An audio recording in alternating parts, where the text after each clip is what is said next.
तो दोस्तों बांग्लादेश के लिए इंडिया की तरफ से एक और बड़ा झटका मिल चुका है, जिससे बांग्लादेश की नई सरकार और इनकी अर्थव्यवस्था की मुसीबतें अब और ज्यादा बढ़ने वाली हैं, क्योंकि हमारे अडानी ग्रुप के द्वारा अब बांग्लादेश को एक लास्ट वार्निंग दे दी गई है कि भैया अगर आपको हमसे बिजली सप्लाई चाहिए, यानी अगर आपको इंडिया से इलेक्ट्रिसिटी की सप्लाई चाहिए, तो इसके लिए अब आपको सबसे पहले आपके ऊपर जो $500 मिलियन का हमारा उधार है, डेब्ट है, वो आपको अब चुकाना ही पड़ेगा। यहाँ आप लोग खुद देख सकते हैं कि अडानी ग्रुप ने बांग्लादेश की नई सरकार को साफ साफ शब्दों में कहा है कि अगर ये उधार आपने नहीं चुकाया तो इसका परिणाम ये होगा कि जो बिजली की सप्लाई है वो रोक दी जाएगी, क्योंकि अभी जो उधार है वो बहुत ज्यादा बढ़ चुका है। और दोस्तों यहाँ जिस प्रोजेक्ट की बात हो रही है जिससे बांग्लादेश को बिजली सप्लाई होता है, वो अडानी के द्वारा बनाया गया गोडा पावर प्रोजेक्ट है, जो झारखंड में स्थित है। और यही वो पावर प्लांट है जो अपनी इंटायर बिजली यानी अपनी 100% सप्लाई को बांग्लादेश को एक्सपोर्ट करता था। और इस पावर प्लांट से बिजली की सप्लाई पिछले साल ही शुरू किया गया था बांग्लादेश को भारत के द्वारा।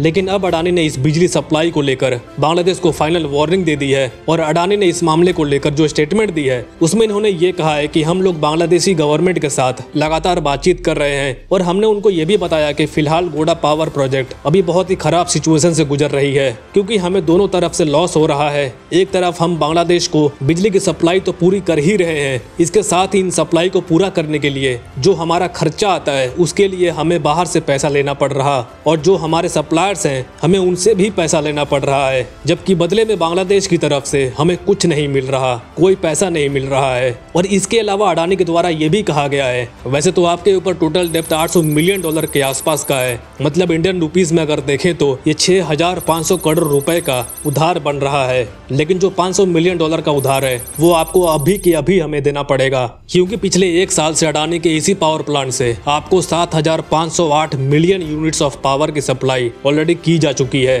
तो वैसे में अगर आपने हमारा पैसा नहीं दिया तो यहाँ से आपको और बिजली देना हमारे लिए इम्पॉसिबल हो जाएगा। अब यहाँ सवाल ये आता है कि अचानक अडानी की तरफ से बांग्लादेश को चेतावनी क्यों दे दी गई है, क्योंकि हम चाहते तो थोड़ा और वेट कर सकते थे। इसका रीजन ये है कि बांग्लादेश की जो नई सरकार है ये खुद ही भारत को पसंद नहीं कर रही है। ये लगातार ऐसे ऐसे फैसले ले रहे हैं जो भारत के खिलाफ ही होते हैं, जैसे कि अभी 2 दिन पहले ही इन्होंने पद्मा हिल्सा मछली के एक्सपोर्ट पर रोक लगा दिया, बैन लगा दिया, जो भारत को एक्सपोर्ट होती थी। चूंकि ये जानते हुए कि अभी भारत में दुर्गा पूजा आ रही है तो इसमें हिल्सा फिश की ज्यादा जरूरत पड़ती है, क्योंकि जो बंगाली लोग होते हैं इस फिश को धार्मिक के तौर पर इस्तेमाल करते हैं। इसलिए ये सब देखते हुए अब भारत भी बांग्लादेश के खिलाफ टिट फॉर टैट कर रहा है, ताकि बांग्लादेश को उसकी औकात पता चले और उससे भारत की अहमियत पता चल पाए। तो खैर दोस्तों, आपको क्या लगता है, क्या भारत बांग्लादेश के खिलाफ जो भी कर रहा है क्या सब जायज है? अपनी राय कमेंट्स में जरूर दीजिएगा, और जाने से पहले इस वीडियो को लाइक करके हमें सब्सक्राइब करना बिल्कुल मत भूलिएगा।